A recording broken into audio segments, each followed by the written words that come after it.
So, nikapata 700 yangu ya kwanza, nikaenda nikalipa studio. Studio was 700 kurekod a song. Hapana, alikuwa na charge 8000, but mimi nilipata 700 ya kwanza. So I was to pay mdogo mdogo. Oh, so umeanza yani from 8000 wewe unaanza deposit ya 700.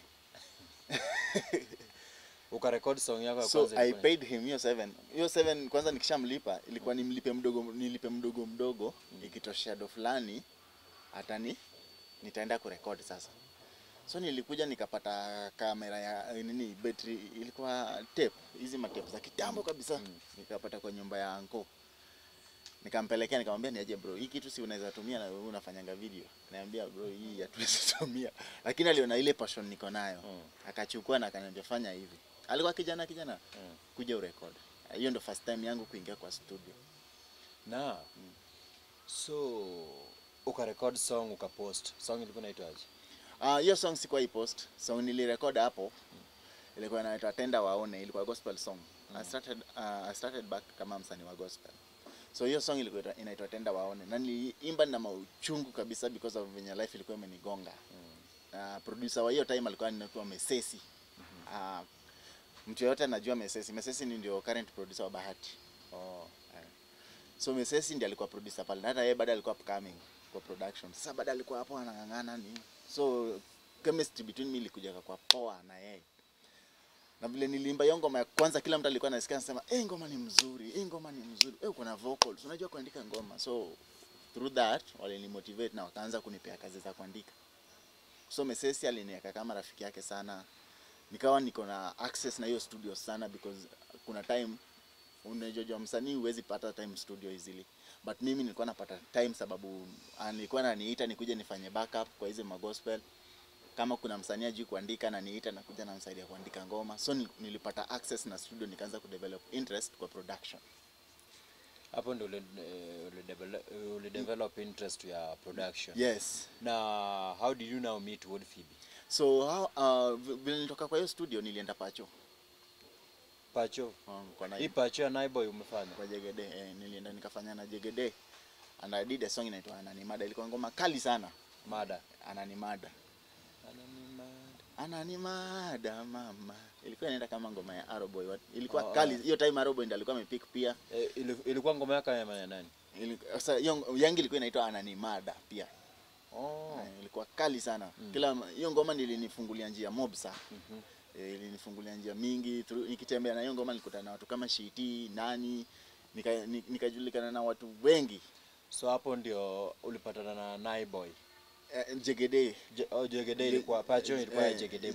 Ilikuwa ya Jegede ndiye alikuwa main producer pale. Main producer Pacho Flavor. Then after Pacho, so ndio nikatoka nikajikuta nimerudi Ushago. Kurudi Ushago nikaenda LD. Umerudi Ushago tena na ushafika mpaka Pacho. Life ilinigonga nikarudi. Tena. Nairobi ni hivyo, life ikanipiga mimi life ikinipiga narudi kidogo Ushago. Na restart. Na nikarudi nikakaa nyumbani 2 months nikaenda Eldoret. Eldoret ulienda kufanya nini? So Eldoret nilienda kukaa na aunti yangu. So kukaa naye kidogo life hatukuelewana njoo vile alikuwa anataka sikuwa nataka. Kwa nataka aje? Mimi nilikuwa nataka kufanya muziki. Yeye anataka uende sawa. Nifanye kwa hoteli. Hoteli naye. So sasa ukatoka Eldoret, kutoka LD sasa. So kutoka hapo LD ndio kulikosana na aunti yangu nikapatana na beshtanga anaitwa Wicked. Nikamwambia bro mimi nataka kujua hiki kitu nafanyanga kidogo lakini sijai. Unaweza nifunza? Akaniambia sawa. Mimi siwezi kufunza lakini unaweza. Akaniachia kidogo dakika kidogo tu kwa hiyo studio yake. Kurudi akapata nimetengeneza beat kali. Akaniambia wewe ni mtu wa kufunzwa. Wewe ni producer bwana. Wewe si mtu wa kufunzwa production, wewe ni producer. Namwambia mimi niko tu mhambo. Then after 2 days ndiye akaniambia niaje. Wakina Daddy Owen wanafungua studio hapa Eldoret na wanatafuta producer. So unaweza enda ujaribu bahati yako. So akanilink kwa hiyo studio. Hiyo studio inaitwa Big Africa. Big Africa. Sasa hapo Big Africa ndo nikaenda. By good luck nikapita. Nikaanza kufanya kazi hapo kama producer. So nikafanya kazi Big Africa. Kuna madam fulani hapa kaanza utiaji mingi. So Wood Phoebe ndio tulikutana naye Big Africa. So Wood Phoebe used to come Big Africa kufanya promotion za local music. Oh. So vile alikuwa anakuja, alafu na mimi ni mjaka, nilikuwa nimeanza pia kudevelop hizo my interest. Tukakutana na Wood Phoebe. Sana kuja, akikuja namfanyia vitu zake, namsaidia kupanga vitu, nini natengeneza, alafu nabambika vinyana kwa na waka. Nikawa na interest, nikamwambia napenda vile unatengenezanga hizi muziki zako juu. Napenda hata naweza tamani kujua kupiga uhangla na mimi siku moja. Kaniambia ni sawa, unaweza jua hii kitu ni creativity tu. I think hapo ndo alinipea the first ohangla artist nilimrecord ni Okoth Jarapogi. Ulirekodi Okoth Jarapogi? Song gani? Hiyo album yake, kuna album yake yenye imebeba Nyatina ewe chera tunyakana ngei. You are the person who recorded so that? Nilirecord hizo, then tena nikarecord Inda na collab yao na Inda hiyo ya nini donge pileting hiyo ni marimaraga. Wewe pia ndio ulirekodi hiyo? Hiyo ni mimi nilirecord. Sasa nikisha wa record wakarudi wakamalizia Nairobi. So what if kurudi mimi nikakosana nao ile crew. Siku hatukuelewana na Big Africa. Nikarudi nyumbani nika give up kabisa na muziki. Nili give up kabisa nikasema sitaki tena maneno ya muziki. Mlikosania nini Big Africa? Big Africa kuna madam alikuwa na utiaji. Okay, vile walikuwa nataka mimi sikuwa nataka. Unajua mimi producer you need freedom. As a producer you need your own freedom.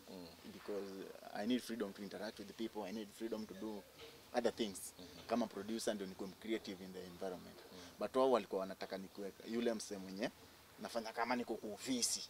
Mimi ni naingia kazi saa 2 kama mtu anafanya kwa ofisi, natoka saa na mimi nataka freedom. Uje producer unataka extend saa zingine mpaka saa 5.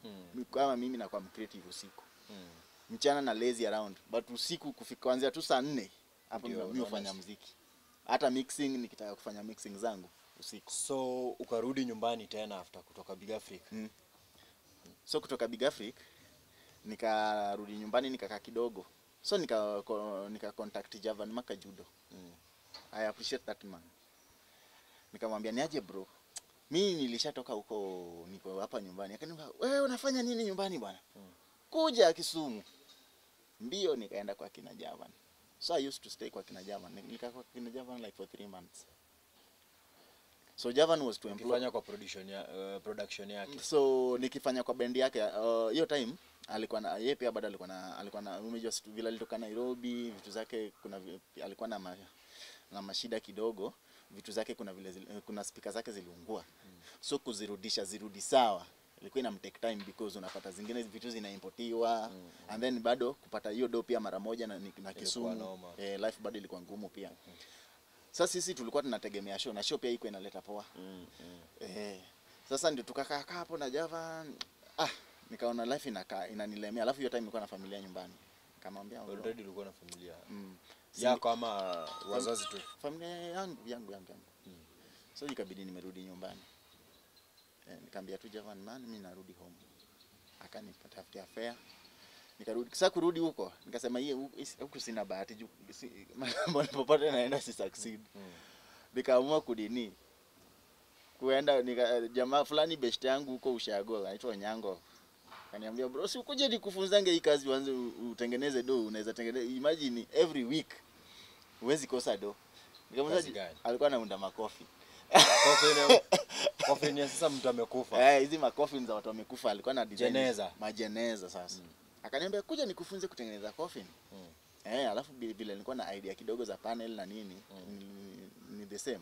Kumbe ni the same thing tu. Mimi kuingia nikaona ni kitu the same na ni kitu naweza fanya. Ile uoga ikanitoka. Nikaanza kutengeneza masanduku.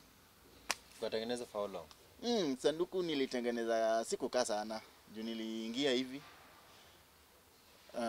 Alafu pia yeye alikuwa na mentality ananifunza. Unajua msee kama kuna mentality anakufunza upati kitu.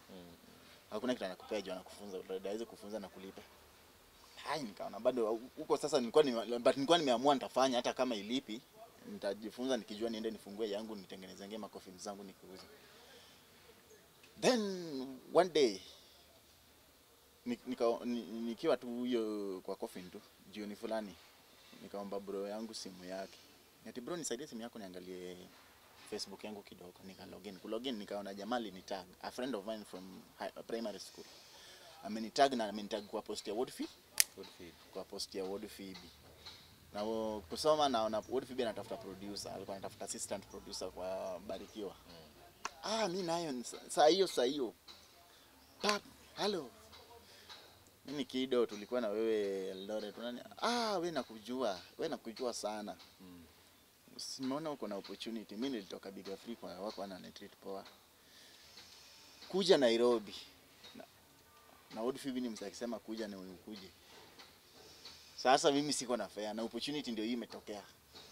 Tulitafuta dona mama yangu. Tukakopandi kwa naona vile tunafanya. Mimi nilikuja Nairobi na kurudi sasa vile nilirudi nikajiestablish hapa. Nilitoka mtu anaweza dhani ni kitambo. Ni last year. Ilikuwa mwezi kama wa 6 hivi. Si kitambo sana. So nilikuja na Uhuru bag ndo nilikuwa nimebeba manguo zangu ndani. Uhuru bag ya blue ya 20. Nilikuwa nimekunya manguo alafu nilikuwa na 800 bob. Ni fare tu ya kunileta mpaka Nairobi. So vile nilifika Nairobi nikafika Barikiwa. Woodfeed tu nilikuwa nimebakisha karuabe.